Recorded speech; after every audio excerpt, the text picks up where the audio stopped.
Just a quick history of this part. I have been here 6 years now.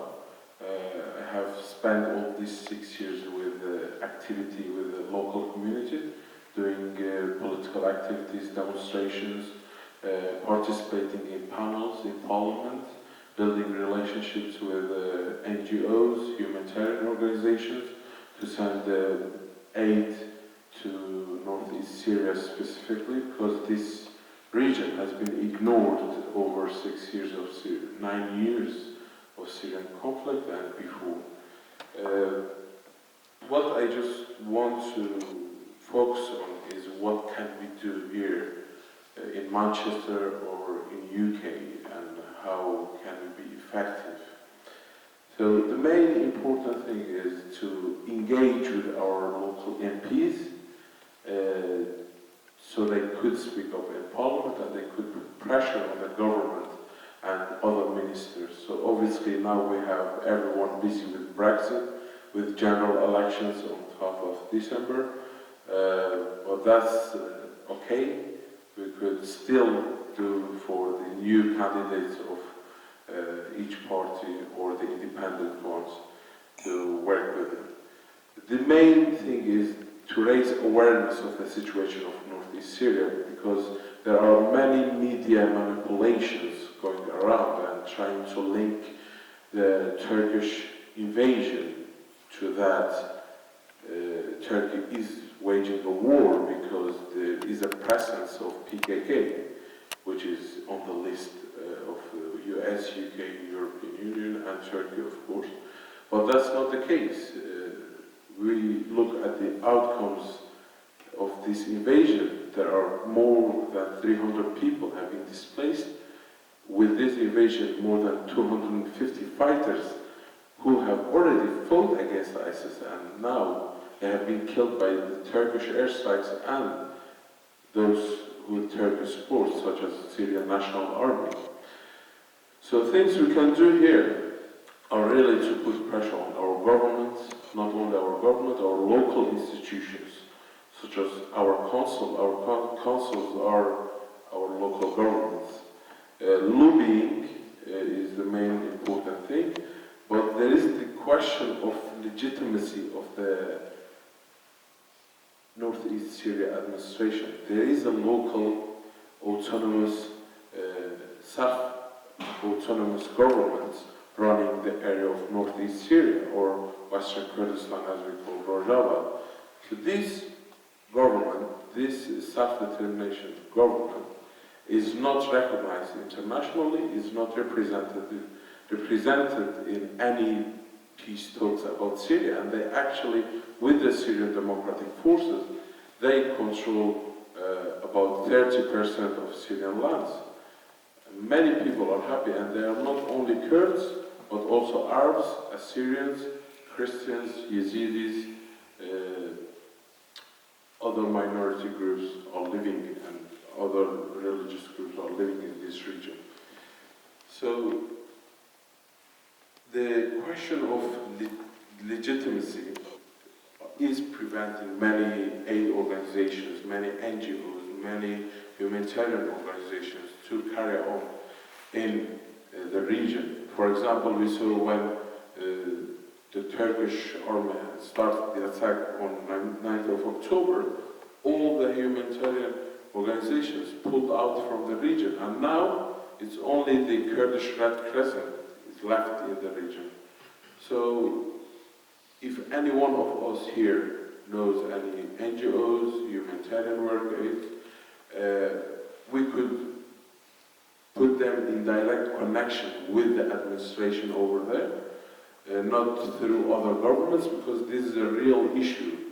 For example, there are many NGOs who are going to provide aid to the people in northeast Syria, but they are doing it through Iraqi government, or Kurdistan regional government, or the Syrian government itself, such as Red Cross, cannot help without the Syrian government's permission in Syria. So they work in this bureaucratic, this is a real issue right now.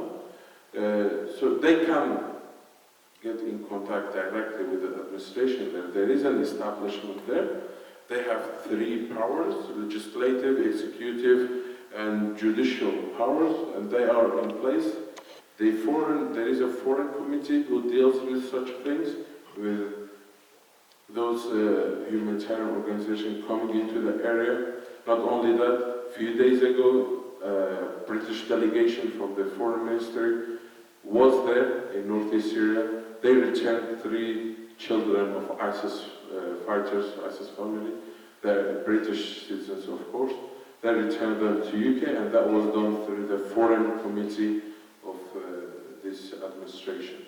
So we are facing real humanitarian crisis in that small area. But not only 300,000 people recently have been displaced, but also those who have fled from the Syrian regime areas over 9 years of conflict, from Homs, from Aleppo, from Damascus, from all other regions, from Afrin especially, which was occupied in 2018. They are staying in northeast Syria. They are staying in schools. They are staying in not appropriate places. There's overcrowded places. People are sleeping in tents, and winter is coming. So this is a real issue. What we can help is to get in connection with NGOs, humanitarian aid organizations, to put them direct, and that could happen through Sheila. We could get in contact directly with the administration over there. And also here in UK, in Manchester, we have many demonstrations are ongoing, so people could join the demonstrations. And also, as I said, raise the awareness. People don't know what's happening, and the manipulation from our government here in UK is happening because many people, for example, the special envoy for anti-terror to Middle East is someone who is linked to the Turkish lobby. And that is happening a lot nowadays. The Turkish state, the Turkish government is spending so much money on lobbying outside. So especially in US, they have this big lobby which has prevented the Armenian genocide, for example, to be recognized in the Congress for decades now. And until a few days ago, it was recognized, but it hasn't been passed yet because the lobby is really working hard, and it is happening in UK as well, in the Foreign Affairs Ministry. Many personnel are connected to that lobby indirectly because paying for lobby hasn't been legalized yet in UK, but it is happening. I mean, it's a general concept to put pressure, but the special thing is the legitimacy, the recognition, and how these aid workers can get into there and get in touch directly. Thank you, I think. Thank you. Thank you very much, Ahmed. Thank you. Right, I'm going to invite Roni to speak next. Hello again. I'm going to talk about my tragedy I have had after ISIS attacked Kobani in 2015, and in the Turkey, was third time from how they take revenge within the border in Turkey side, who strongly cared from the Turkey side, voluntarily cross the border and fight the ISIS, which is the ISIS had the first defeat in Kobani, and then later this Turkey turned it and put the careful in the center of the city in the southeast of Turkey, and among them where my family used to live.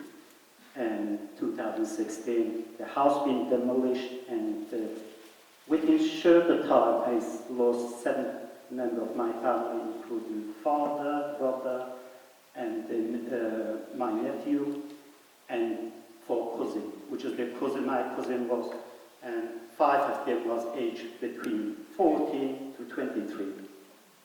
So what happened is that when the ISIS turned and Kobani, allegedly later the ISIS top member who's given intelligence and say that Turkey influenced ISIS. Instead, ISIS was aimed to go to Damascus, and Erdogan South, who insisted that they have to first take Kobani, which is the Kobani was enclave. It was like a little island from Turkey side. And the Kurds resist with them everything to not surrender. And that at this time, in 2015, Turkish Prime Minister, at that time was Prime Minister Erdogan, went to the border and take a public rally, said Kobani is almost falling. So the Kurd and the Turkish side, strongly, the young people voluntarily went there and fought ISIS, which has become allegedly the beginning of the end of ISIS. So in 2016, my sister in Germany phoned me, said, "You have to phone mom." And when I knew it, there's a high attention, and because I used to live in Germany, come here to study. So when I phoned him, and then I went to Turkey. When I went to Turkey, that was the thing I have to do to collect the body from the morgue, which is some of the kids have got the body was dismantled. So sometimes we went to some morgue, collect after the family DNA, collect 5 kilos the body from one morgue, the other morgue.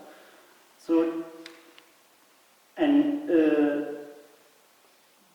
2000, well, when our town is Idil, is in the Turkish, in the Syria border, Oxida, which is in 1923, when it's Lausanne Agreement, which is they put the border, say this side will be Turkey, the other side, which is there was a rally track, and overnight, my dad was become Turk, and my uncle become